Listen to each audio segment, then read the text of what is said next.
the unseen frequencies. Not everything real gets said out loud, but that's about to change. What's silent gets spoken, what's skipped gets faced. You won't find comfort here, you'll find truth uncomfortable. Good, it's time for the drop.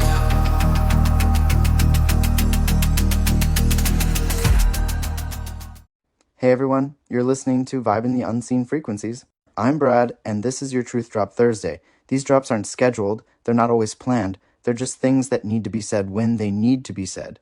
They're not here to make you comfortable, they're here to make you think, and when the uncomfortable truth comes to light, maybe it's time we stop looking away. Today, I decided that I'm going to drop 2 important truths. Let's kick it off with something that happens way more than some people might think. When people talk to a sighted guide or someone at my table instead of me, if I'm standing right there, talk to me. Not my partner, not my friend, not the person guiding me, me. I can't count how many times I've been overlooked at parties, group hangouts, restaurants, stores, anywhere really. Instead of addressing me, people turn to the sighted person beside me and start asking questions about me like I'm not even standing there. What can he do? What does he want? Will he be okay over there? What can he see? And sometimes it's even worse. Make sure he doesn't trip. Watch him near the counter. Just keep an eye on him. Should he be around stairs? Seriously? I'm right here. I can hear you. I can answer for myself. I navigate obstacles all the time, literally every day. It's like a full-time job, and I've gotten damn good at it. In fact, here's a fun one. I can move around my whole home, in the dark, without bumping into anything. Can you? It's funny because the average sighted person has to turn the lights on to do basic stuff. Which I get. That's just how sighted people operate. But I don't rely on light. I rely on feel. I rely on my feet. I rely on texture, sound, spacing, all kinds of things sighted folks usually don't think about. I regularly prep food, and I've even cooked in the dark like it's nothing. It's just a different skill set, and it works for me. So yeah, if there's a pile of shoes near the door, and you're worried I might trip, don't whisper to the person next to me, just tell me. Or better yet, move the shoes. If I matter enough for you to worry about, then I matter enough for you to make the space safer. What makes it even more frustrating is when people actually do know my name, they've met me before, they know who I am, and they still don't use it.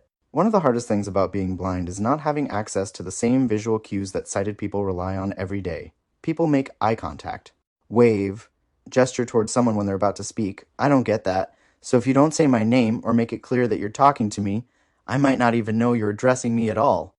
This doesn't just happen to me.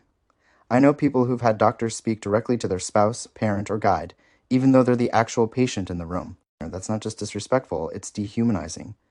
Bottom line, I don't need a spokesperson. Say my name, talk to me, treat me like I belong in the conversation. Now let's talk about the second truth drop.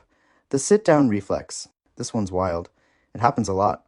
I'll walk into a room, a gathering, an event, someone's house, and almost immediately someone tries to seat me. Let's get you comfortable. Here, sit here. Let's find you a spot. Now I get it. Most of the time, it comes from a good place. People want to be helpful. But here's the thing, I don't have a mobility issue. I'm fine standing, I can move around, I can circulate just like anyone else, but when someone rushes to sit me down without asking, it sends a different message.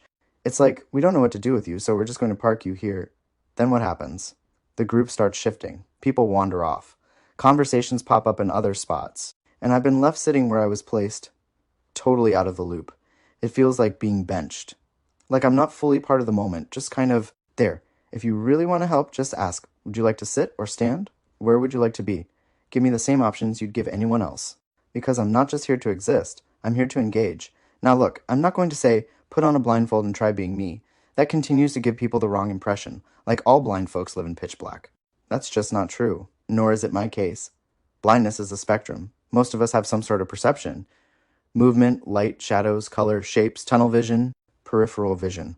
The list goes on. Everyone's experience is different, and we cannot be defined as easily as some may believe. So instead of trying to simulate what I see, or try imagining how it feels. You walk into a party or group hangout. You're excited, ready to socialize, and before you've even had a chance to settle in, someone leads you straight to a chair. You sit. Then the group shifts. Conversations happen across the room. People gather near the kitchen or by the door, and you're still sitting where you were placed. Because no one thought to ask you to move along with them. No one means harm, but no one checks in either. You're physically present, but not really included. Or you're part of a group convo, but no one says your name. You can't tell if they're talking to you or someone else, because you don't get those visual cues, that glance, that wave, that head nod, or that kind of exclusion. It's subtle, but it adds up. and it chips away your sense of belonging. So yeah, that's today's truth drop, or truth drops, I guess. They might sound small to someone who's never experienced it, but if you've lived it, you know how heavy these moments can feel over time, and if you've done these things, don't beat yourself up. Just try something different next time. Say someone's name. Speak directly to them. Ask instead of assuming. Treat people like they're a full part of the space, not a side piece in it. If you're blind like me, I see you. You're not alone in this. And your voice deserves space too. This isn't just my story. It's what too many of us live every single day. You listening yet? I'll be back when the next truth needs dropping. Until then, stay kind, stay real, and keep vibing the unseen.